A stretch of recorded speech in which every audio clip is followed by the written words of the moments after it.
Kemudian yang selanjutnya menyangkut keadaan sekarang umat Islam. Tidak seperti pada zaman Nabi kita, sepertiga atau seperdua daripada bagian dunia dikuasai oleh Islam. Tapi sekarang justru agak, sehingga Nabi kita menyampaikan pada anunya bahwa akan kemungkinan nanti bahwa seperti makanan di atas meja akan diperebutkan. Sehingga ada kekhawatiran, Ustaz, bagaimana Ustaz menyikapi dalam hal ini? Dalam keadaan Islam ini adanya pergeseran karena bagaimanapun juga, karena sebagian orang Islam kita ini cinta dunia tapi takut mati. Baik. Jadi pertanyaan ketiga ini tentang kemunduran umat Islam. Umat Islam itu bukan mundur dari sudut jumlahnya. Iya, karena Nabi sendiri ketika menyebutkan tentang kondisi umat ketika akan datang, beliau berkata, yushikul umam. Tada'a alaikumul umam.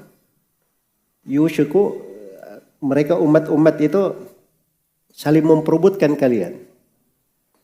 Kal qas'ati 'ala ta'am, seperti memperebutkan hidangan di atas makanan di atas hidangan. Maka sebagian sahabat bertanya, ya Rasulullah, min qillatin nahnu yawma'id? Apakah waktu itu kita sedikit? Kata beliau, la, bal antum yawma'idin katsir. Tidak, bahkan kalian di waktu itu sangat banyak. Walakinnakum gutha ka gutha'is sail. Tetapi kalian waktu itu buih, seperti buih di air itu. Iya. Buih di air. Kemudian Nabi SAW menyebabkan sebab kecelakaan dari umat ini karena tertimpa dua penyakit. Wala yakdifannallahu fi qulubikumul wahan. Iya. Dan sungguh Allah akan melemparkan ke hati kalian penyakit wahan. Apa itu wahan? Maka Nabi berkata, hubbud dunya wa karahiyatul maut. Cinta dunia dan takut mati.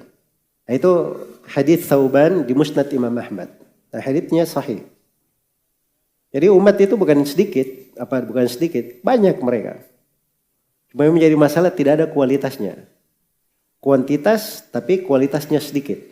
Nah, itulah masalah kita. Ya. Jadi masalahnya itu harus diperbaiki dari kualitasnya. Makanya di hadits lain di Sunan Nabi Daud dari Abdullah bin Umar radhiyallahu anhuma, Nabi SAW jelaskan penyakitnya sama, tapi beliau terangkan obatnya. Beliau terangkan obatnya. Kata Nabi Sallallahu Alaihi Wasallam,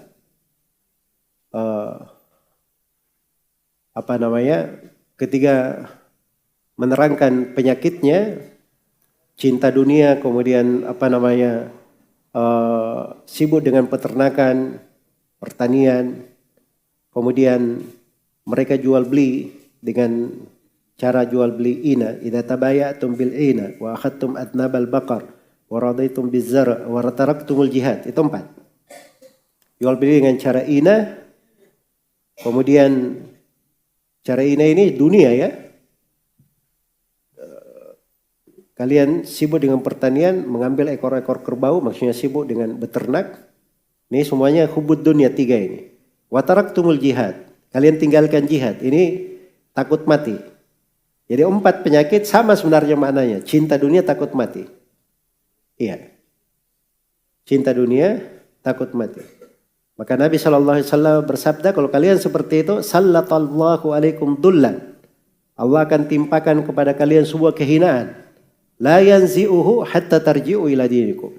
Allah tidak akan cabut kehinaan itu sampai kalian kembali kepada agama kalian. Jadi kuncinya itu kekuatan umat kembali kepada agama. Ya, jadi jangan pikir Salafi ini kerjaannya santai-santai aja. Kalau yang orang Ikhwanul Muslimin ini, Hizbut Tahrir, itu selalu bilang Salafi ini kerjanya cuma ngajar saja. baca ayat Al-Quran, baca hadits. Dia tidak pikir kondisi umat. Dia tidak pikir kondisi umat. Maksudnya kondisi umat itu kayak mereka sibuk urus politik, masuk cerca pemerintah, ya, bikin kegiatan yang nggak bagus. Ini orang yang tidak punya konsep hidup, orang-orang ini. Kalau kita punya konsep hidup, cara memperbaiki itu dengan mengembalikan umat kepada apa? Al-Quran dan Sunnah, itu kekuatan mereka. Dengan sendiri akan aman negeri itu. Dengan sendirinya akan terlahir pemimpin-pemimpin yang mengerti apa yang maslahat untuk negerinya. Itu konsep yang paling bagus. Memang santai, duduk mengajar membina. Itulah yang dilakukan oleh Nabi SAW di fase Medina. Kan beliau cuma menduduk para sahabat, tidak ada jihad dengan tangan di fase Medina, di fase Mekah maksud saya. Tidak ada jihad dengan tangan. Nabi cuma bersabar dari gangguan orang-orang kafir. Beliau mendidik para sahabat. Dengan sendirinya terbentuk negara Islam di Madinah. Itu baru konsep yang benar di dalam membangun sebuah kemaslahatan di dalam negeri. Jelas ya? Jadi ilmu itu lengkap, luas. Iya. Justru orang yang paling mengenal tata negara, kalau mau tahu bahasa yang sebenarnya, orang yang paling mengerti politik syar'i itu para ulama, orang-orang yang berilmu.